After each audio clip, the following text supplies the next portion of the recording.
The sun coming out again here at the palace. An awful lot of people still around in this central area near the palace, making their way up the Mall. This today, the first of 4 days of commemorations, of course, as we build up to the actual day itself, Victory in Europe Day, which we remember the 80th anniversary this coming Thursday. And all week here on the BBC, we are hearing from people about their memories of war and of that day that peace came to Europe.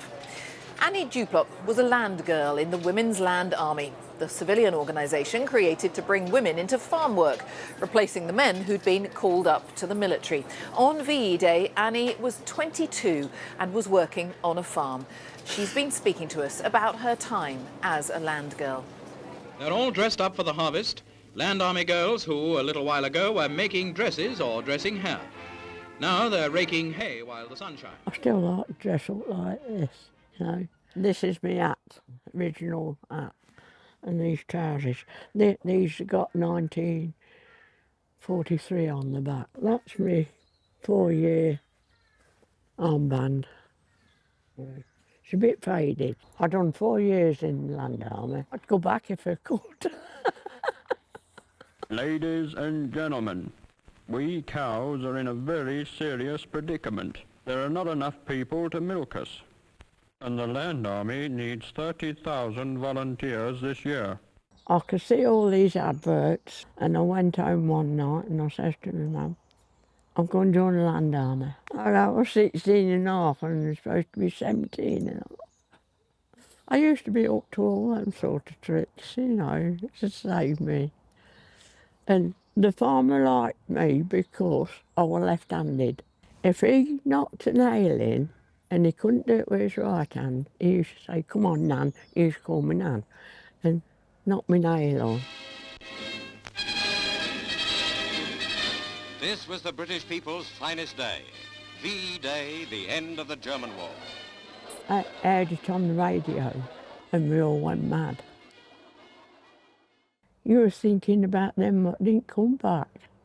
Everybody was shouting and singing. Yeah, still miss them. We had a bit of a party ourselves on the farm. And then when milking were done, we went up to the town to see what was going on. And there were all tables in the middle of the road, everywhere, and everybody were having party. It weren't, you know, this end, that end, all mixed in.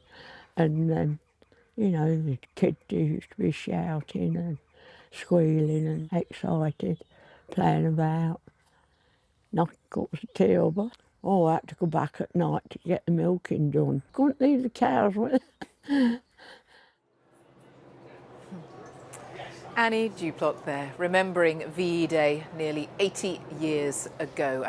Well, with today a bank holiday, people have been encouraged to hold street parties and other local events to commemorate the ending of the war in Europe. Our correspondent Judith Moritz reports. In cities, towns and villages, on cul-de-sacs, roads and streets, this 80th anniversary is cause for commemoration and celebration.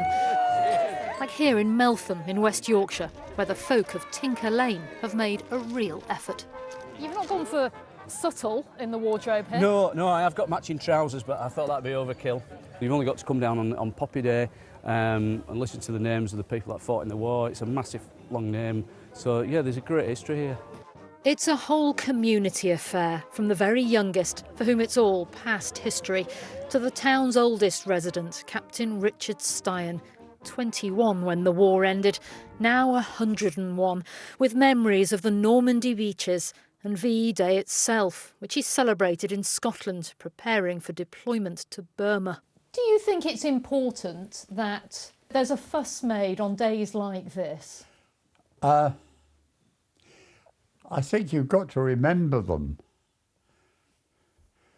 It's all right for me to talk. I was there, and I don't know about the young people.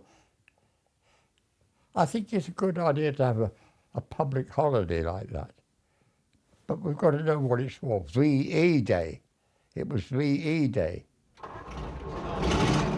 A procession of original military vehicles helped bring history to life, and Richard was on manoeuvres too, determined to walk down to the street party and share VE Day with the next generations.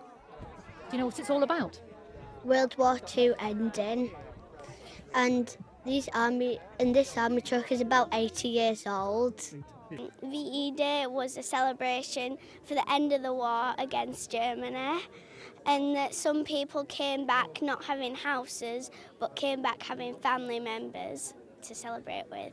Yeah, my great-great-granddad was in the World War II as well. This little community tucked away at the foot of the Pennines made its own contribution to the national war effort. There was a company here which manufactured the gearboxes for Spitfire planes, and so it's only fitting that today the town has its own flypast.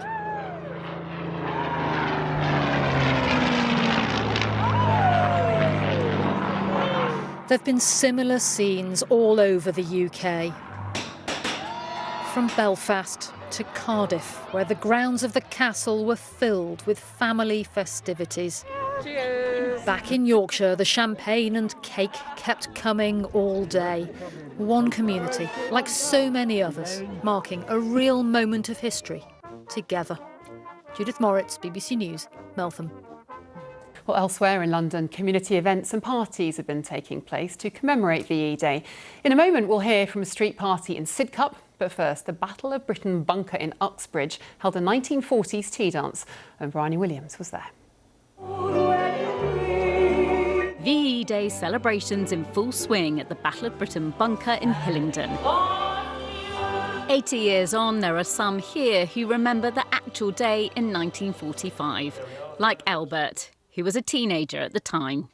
Everyone's so happy, screaming, shouting, dancing, flags flying all the way up there, because we would drive all the way up to London. It was just a great day, yeah. I'm 60 feet underground in the Royal Air Force's first ever underground operations bunker, and it was here during World War II that Britain's response to German air attacks were coordinated. The bunker coordinated all of the air cover for the D-Day landings right until they'd established themselves into the north of France, and obviously played a really important role during the Battle of Britain to protect all the civilians and all the airfields from Luftwaffe bombing. The local community gathered to celebrate and commemorate. There's not many of the veterans still around, so I think it's important for us to try and sort of celebrate this for them because of everything everyone went through. I think it's really important. I think especially for sort of all ages to be involved and just recognise what's happened, and I think also from a military family we like to just recognise sort of what's past and what's current as well. A poignant and memorable day for all. Bryony Williams, BBC London. A Sidcup street party recreating the spirit of 1945. George was 6 on VE Day. I remember him getting the piano out in the street. Yeah, so we had a good time. Communal. People were just loving each other, you know. And, of course, the war was over. Do you know why we're celebrating VE Day? Because the heroes who sacrificed us. For us? For us. We're celebrating the people who died for us on this day, and it was the day that they declared England won the war. And what are you looking forward to the most today? Probably the ice cream man, because I'm hungry. There's always a street party on Harland Avenue on days of national celebration. Everybody always gets together for our street parties. Everyone donates some money. We wouldn't be here today if it wasn't for those great guys and girls that fought for us during the war. Bhavani Vaddy, BBC London.